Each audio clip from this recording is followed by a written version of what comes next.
अब हम nuclear reactor पढ़ेंगे, इसकी डिज़ाइनिंग में जो प्रॉब्लम्स आते हैं और फिर उनके सॉल्यूशंस को पढ़ेंगे। न्यूक्लियर रिएक्टर क्या है?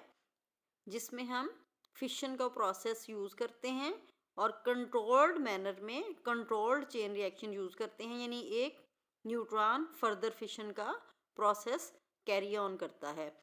अक्सर जितने भी हमारे पास रिएक्टर्स हैं उनमें आमतौर पर यूरेनियम यूज़ होता है। यूरेनियम U-235 फिशनेबल है, लेकिन यूरेनियम की कंपोजिशन में हमारे पास U-238 की परसेंटेज 99.3 है, जबकि 0.7% यूरेनियम U-235 सिर्फ हमारे पास होता है। तो इसको हम पहले तो एनरिच करते हैं U-235 को, किसी मखसूस प्रोसेस से हम इस तरह बनाते हैं कि हमारे पास U-235 की परसेंटेज इंक्रीज कर जाए। उसके बाद हमारे पास प्रॉब्लम आता है न्यूट्रॉन लीकेज प्रॉब्लम। अगरचे एक रिएक्शन में हमारे पास 2 से 3 न्यूट्रॉन आते हैं, लेकिन फिर भी इसकी लीकेज का प्रॉब्लम आ जाता है हमारे पास। और न्यूट्रॉन की लीकेज का जो प्रॉब्लम है ये सरफेस इफेक्ट है, और ये सरफेस एरिया के डायरेक्टली प्रोपोर्शनल है। 4πr² स्फीयर के लिए है सरफेस एरिया। तो जो प्रोडक्शन है न्यूट्रॉन्स की वो वॉल्यूम इफेक्ट है। तो वॉल्यूम आपको पता है स्फीयर का 4/3πr³ होता है, और इस लीकेज को हम सरफेस टू वॉल्यूम रेशो से कंपेयर करके इस प्रॉब्लम को हम एडजस्ट कर सकते हैं। इसके बाद हमारे पास न्यूट्रॉन एनर्जी प्रॉब्लम है। जो न्यूट्रॉन फिशन के प्रोसेस में एमिट होते हैं उनकी एनर्जी 2 MeV तक होती है, लेकिन हमें फिशन के प्रोसेस के लिए स्लो न्यूट्रॉन्स चाहिए जिनकी एनर्जी कम हो, थर्मल न्यूट्रॉन्स चाहिए होते हैं। उसके लिए फिर हम एक मटेरियल यूज़ करते हैं जिसको हम मॉडरेटर कहते हैं, हैवी वाटर इसके लिए आमतौर पर यूज़ किया जाता है।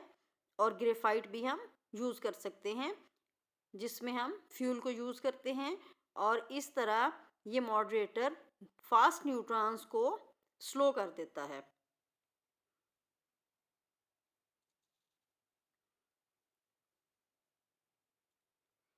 इसके बाद नेक्स्ट प्रॉब्लम है हमारा, अब इसमें देखें फ्यूल है हमारे पास, और ये रॉड्स भी हम इसमें यूज़ कर लेते हैं जो न्यूट्रॉन्स को, अगर ज़्यादा न्यूट्रॉन्स हैं तो उनको एब्जॉर्ब कर लेती हैं, ये कंट्रोल रॉड्स कहलाती हैं। अगर ज़्यादा न्यूट्रॉन एमिट हो रहे हैं तो इन रॉड्स को अंदर की तरफ इंसर्ट कर देते हैं और वो फिर एब्जॉर्ब कर लेती हैं। अगर कम हो तो बाहर खींच लेते हैं ताकि ये प्रोसेस कैरी ऑन रहे। इसके बाद न्यूट्रॉन कैप्चर प्रॉब्लम है। बाज़ न्यूट्रॉन कैप्चर हो जाते हैं इस प्रोसेस में, उसको भी कंट्रोल करने के लिए न्यूट्रॉन कैप के लिए कुछ ऐसे प्रोसेस किए जाते हैं जिससे इन्हें कैप्चर किया जा सके। हाई एनर्जी को लो में कन्वर्ट किया जाता है इसमें।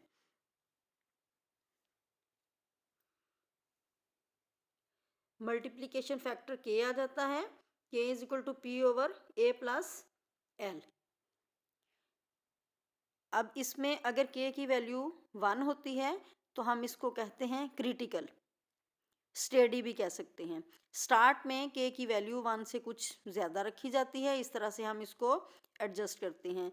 लेकिन जब प्रोसेस स्टार्ट हो जाता है फिर के की वैल्यू 1 कर दी जाती है। अगर के की वैल्यू 1 से कम हो तो ये सब क्रिटिकल होता है, यानी प्रोसेस डाइंग डाउन की तरफ जा रहा है, स्लो हो रहा है। अगर के की वैल्यू 1 से ज़्यादा हो तो प्रोसेस फास्ट हो रहा होता है। तो के की वैल्यू को देख के हम मेंटेन करके इस प्रोसेस को सेट कर सकते हैं। फिर हमारे पास है control of power level. Power level को भी कंट्रोल करना, ये के से ही हम इसको एडजस्ट कर लेते हैं।